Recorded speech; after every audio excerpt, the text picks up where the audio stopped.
এখানে উপস্থিত সকলকে ধন্যবাদ এবং গতকাল বড়দিন ছিল, তার শুভেচ্ছা। আজকে আমার জন্য একটা খুব বড় দিন, কারণ আমাদের মাননীয় মুখ্যমন্ত্রী মমতা বন্দ্যোপাধ্যায়ের নেতৃত্বে এবং তার আশীর্বাদে আমার একটা নতুন পথযাত্রা শুরু, এবং সেই পথে এগিয়ে যাব আমি দিদির সাথে এবং অভিষেক বন্দ্যোপাধ্যায়ের নেতৃত্বে। আরেকটা কথা বলবো যে 6 বছর আগে অবশ্যই বিজেপিতে যোগদান দিয়েছিলাম। যেটা ভেবেছিলাম তখন হয়তো ঠিক সেইভাবে বিষয়টা এগোয়নি, এবং মানুষ তো ভুল করেই থাকে আমার মনে হয়। সেটা সংশোধন করার সময় এসে গেছে বলে আজকে অল ইন্ডিয়া তৃণমূল কংগ্রেসের একজন সদস্য হয়ে নিজেকে সত্যি ধন্য মনে করছি। এবং চন্দ্রিমাদি, জয়ব্রতদা, থ্যাংক ইউ সো মাচ। তোমরা আজকে এই পতাকা তুলে দিয়ে আমাকে তোমাদের একজন মেম্বার হিসেবে গ্রহণ করলে, তার জন্য অসংখ্য ধন্যবাদ। এবং আপনারা আমাকে অনেক বছর ধরে চেনেন, আমার কাজ দেখেছেন, আমার নির্বাচনের সময় ছিলেন। আপনাদের কাছে একটাই অনুরোধ যে আপনারা আমার পাশে থাকবেন। ধন্যবাদ। জয় বাংলা। আমাদের আর একজন মানুষ যিনি যথেষ্টভাবে বাংলায় পরিচিত অথবা পরিচিতা,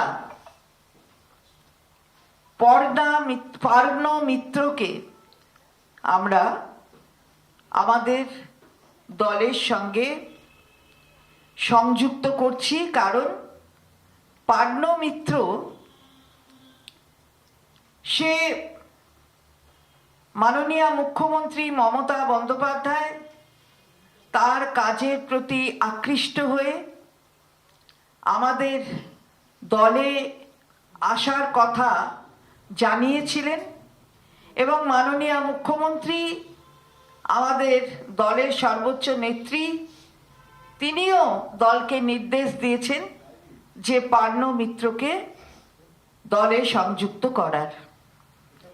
আপনারা জানেন, ছবির জগৎ, তার সাথে যাদের পরিচিতি আছে, এবং বাংলা তো ছবির জগতের সাথে সবসময় পরিচিত থেকেছে এবং আছে, তারা জানেন যে পর্ণ মিত্র 2007 সাল থেকে এই ছবির জগতে তার পদার্পণ, এবং সেখান থেকে আজ পর্যন্ত 40-এর ওপর ছবি তার করার সুযোগ হয়েছে। তার মানে মানুষ গ্রহণ করেছে তাকে, এবং তাই এই 40 সংখ্যা তারও ওপরে এই স্বল্প সময়ের মধ্যে 7 সাল থেকে 25-এর মধ্যে তার করার সুযোগ হয়েছে। রঞ্জনা, আমি আর আসবো না, এটা দিয়ে তার শুরু, এবং পথ চলছেই কিন্তু, এবং আমাদের বিশ্বাস আগামী দিনও খুব ভালোভাবে নিজেকে তার নিজের ক্ষেত্রে প্রতিষ্ঠিত করতে পারবে। সঙ্গে সঙ্গে মানুষের জন্য যে কাজ, মানুষের পাশে থাকার কাজ, একজন নাগরিক হিসাবে যেটা তার মূল কর্তব্য, সেই কর্তব্য সম্পর্কেও সচেতন পর্ণ। এবং আমি ধন্যবাদ জানাচ্ছি যে মহিলা হয়ে পর্ণ মিত্র তার নিজের স্বক্ষেত্র যেমন তার সাথে সে যুক্ত, আবার তৃণমূল কংগ্রেসের সঙ্গে যুক্ত হওয়ার জন্য সে আজকে এখানে এসেছে। তৃণমূল মহিলা কংগ্রেসের পক্ষ থেকেও আমরা তার প্রতি ধন্যবাদ জ্ঞাপন করছি।